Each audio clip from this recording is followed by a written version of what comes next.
I have spent my entire life either at the schoolhouse, on the way to the schoolhouse, or talking about what happens in the schoolhouse. Both my parents were educators. My maternal grandparents were educators. And for the past 40 years, I've done the same thing. And so needless to say, over those years, I've had a chance to look at education reform from a lot of perspectives. Some of those reforms have been good, some of them have been not so good. And we know why kids drop out. We know why kids don't learn. It's either poverty, low attendance, negative peer influences. We know why. But one of the things that we never discuss, or we rarely discuss, is the value and importance of human connection.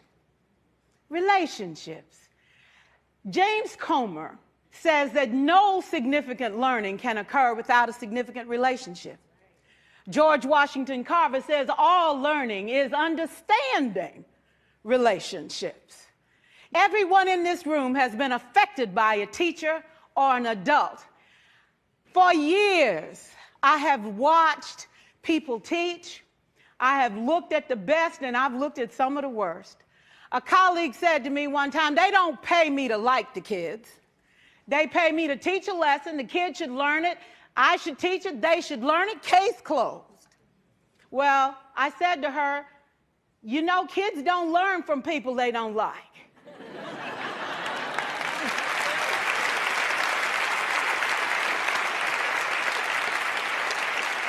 She said, that's just a bunch of hooey. And I said to her, well, your year is going to be long and arduous, dear. Needless to say, it was. Some people think that you can either have it in you to build a relationship or you don't. I think Stephen Covey had the right idea. He said you ought to just throw in a few simple things, like seeking first to understand as opposed to being understood. Simple things like apologizing. You ever thought about that? Tell a kid you're sorry, they're in shock. I taught a lesson once on ratios. I'm not real good with math, but I was working on it. And I got back and looked at that teacher edition. I taught the whole lesson wrong.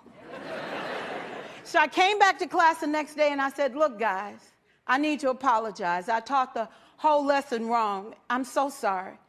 They said, that's okay, Miss Pearson. You were so excited. We just let you go.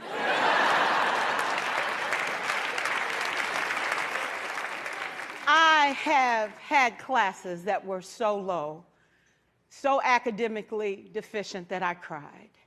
I wondered, how am I going to take this group in 9 months from where they are to where they need to be?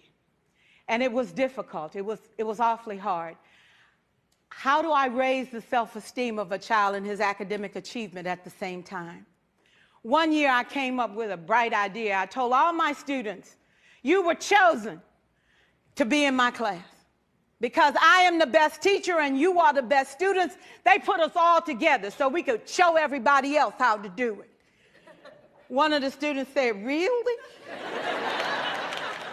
I said, really? We have to show the other classes how to do it. So when we walk down the hall, people will notice us. So you can't make noise, you just have to strut. And I gave him a saying to say, I am somebody. I was somebody when I came. I'll be a better somebody when I leave. I am powerful and I am strong. I deserve the education that I get here. I have things to do, people to impress, and places to go. And they said, yeah. You say it long enough, it starts to be a part of you. And so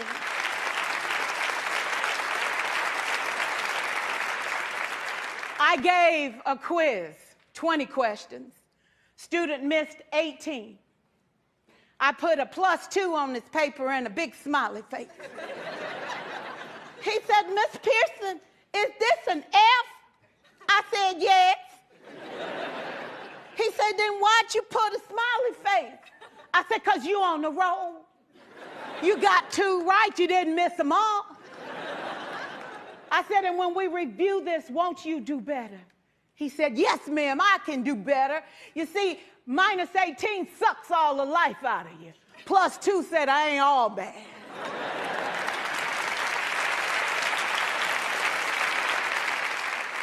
4 years, I watched my mother take the time at recess to review, go on home visits in the afternoon, buy combs and brushes and peanut butter and crackers to put in her desk drawer for kids that needed to eat, and a washcloth and some soap for the kids who didn't smell so good. See, it's hard to teach kids who stink. And kids can be cruel. And so she kept those things in her desk, and years later, after she retired, I watched some of those same kids come through and say to her, you know, Miss Walker, you made a difference in my life. You made it work for me. You made me feel like I was somebody when I knew at the bottom I wasn't. And I want you to just see what I've become. And when my mama died 2 years ago at 92, there were so many former students at her funeral.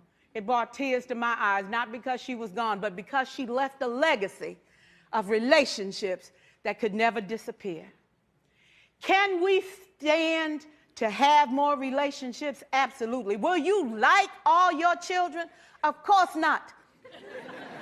And you know your toughest kids are never absent. Never. You won't like them all, and the tough ones show up for a reason. It's the connection, it's the relationships. And while you won't like them all, the key is they can never, ever know it.